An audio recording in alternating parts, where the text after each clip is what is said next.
jeune garçon et une jeune fille qui n'a pas été enseigné pour la gestion de finances, je ne parle pas des études de finances à l'université, mais je parle de la gestion des finances, de l'argent qu'elle reçoit depuis tout petit. C'est très rare d'avoir dans notre éducation en famille de comment gérer l'argent. On ne nous parle pas beaucoup de ça.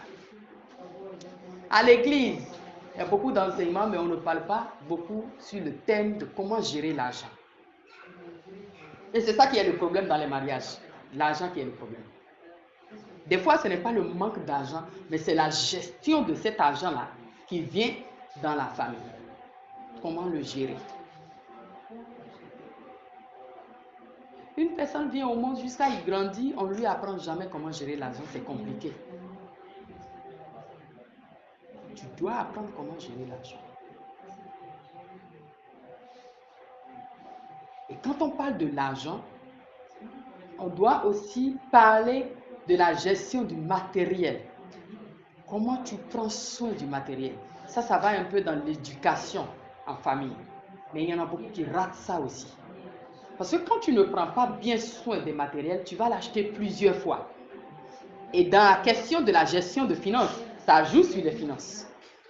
Mais quand quelque chose est bien entretenu, on ne l'achète pas plusieurs fois. Donc ça fait plus d'économies. Et tous ces points-là, ça fait des problèmes dans les couples. Donc on doit préparer la jeunesse dans ce côté-là aussi.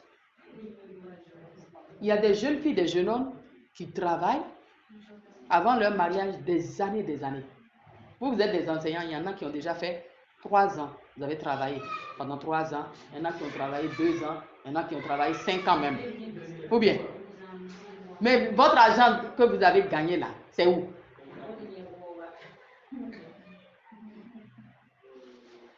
Hein? Comment vous avez géré ça?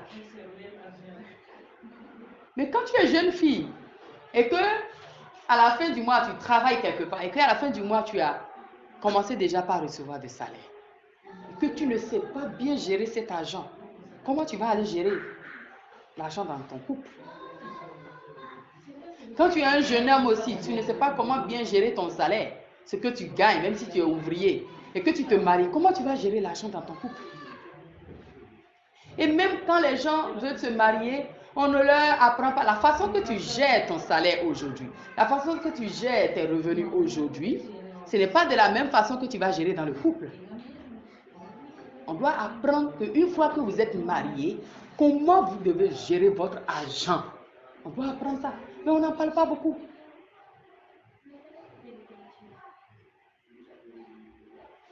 Parce que c'est l'argent qui fait les problèmes dans les couples. Quand tu prends beaucoup de problèmes là, tout tourne autour de l'argent. Presque.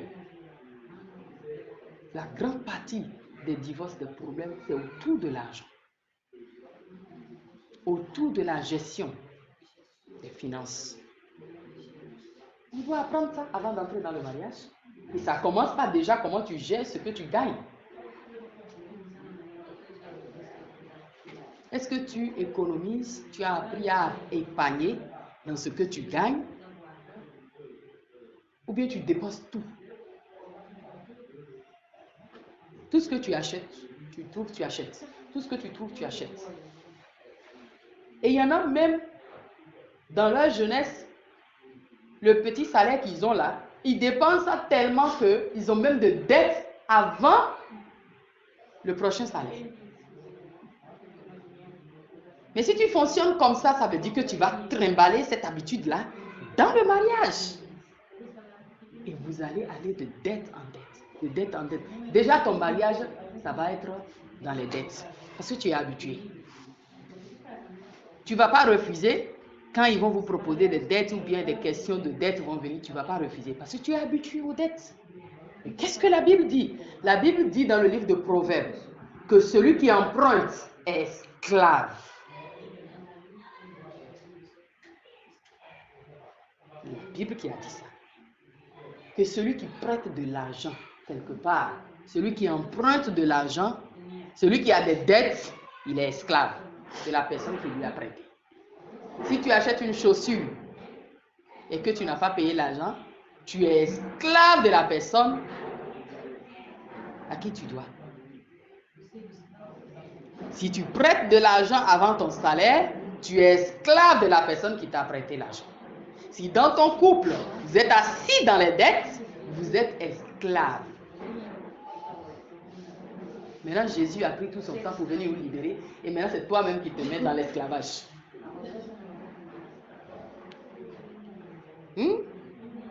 Donc, il faut connaître la priorité de qu'est-ce que tu achètes, qu'est-ce que tu dépenses.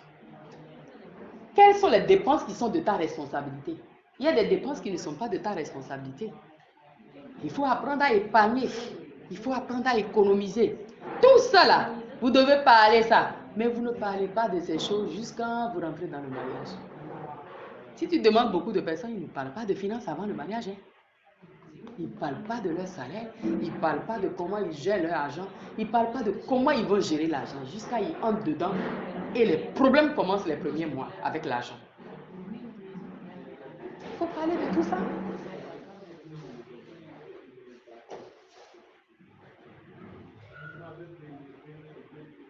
Entre vous deux là, qui a été enseigné du côté de l'argent avant?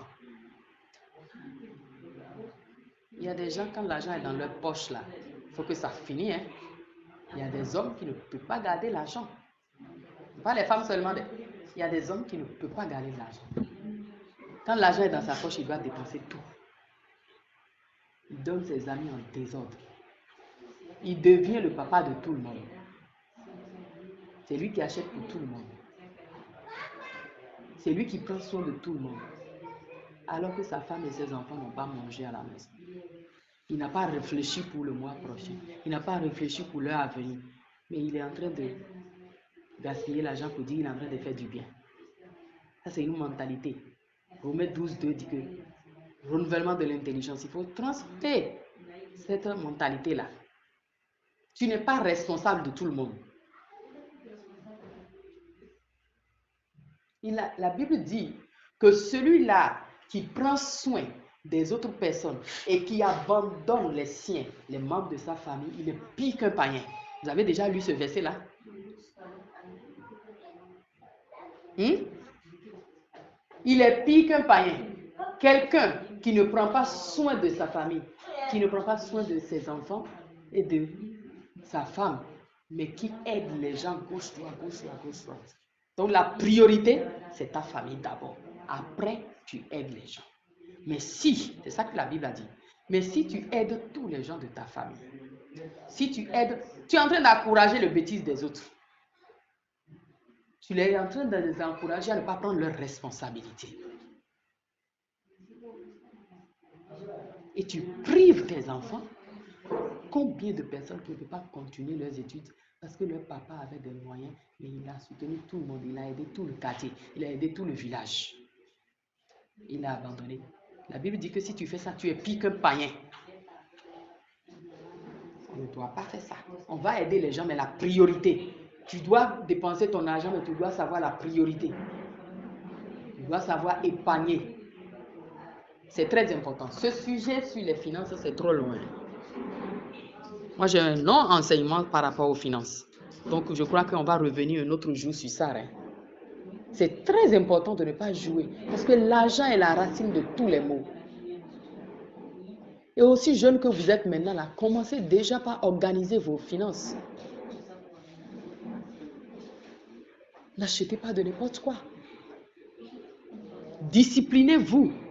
Parce que comment tu vas aller aider dans ton foyer si c'est toi qui achètes tout et rien? Si c'est toi qui gaspilles de l'argent. Cuisiner jusqu'à on met le riz dans la poubelle. Jésus a multiplié le pain et le poisson. Il a dit le reste là, de ne pas jeter, de ramasser dans la... Donc une femme, un homme qu'on doit choisir, qu'on doit marier, ne doit pas faire de gaspillage. C'est des choses que tu dois séparer de ta vie. Si tu veux attirer le bon mari et la bonne femme, tu ne dois pas faire de gaspillage. Dieu n'aime pas le gaspillage. C'est pourquoi il a dit de ramasser les pains et les poissons là dans le panier, de ne pas jeter. Ne laissez rien se perdre. Lisez votre Bible. Jésus a dit ne laissez rien se perdre. Les pains et les poissons qui restent là, ramassez ça. Moi, j'ai mal au cœur quand je vois dans la poubelle, les gens mangent jusqu'à ils jettent le riz, le tchèp dans la poubelle, alors qu'il y a des enfants, il y a des gens qui meurent. Tu vois des vidéos, il y a des gens qui meurent de faim quelque part. Et les autres jettent.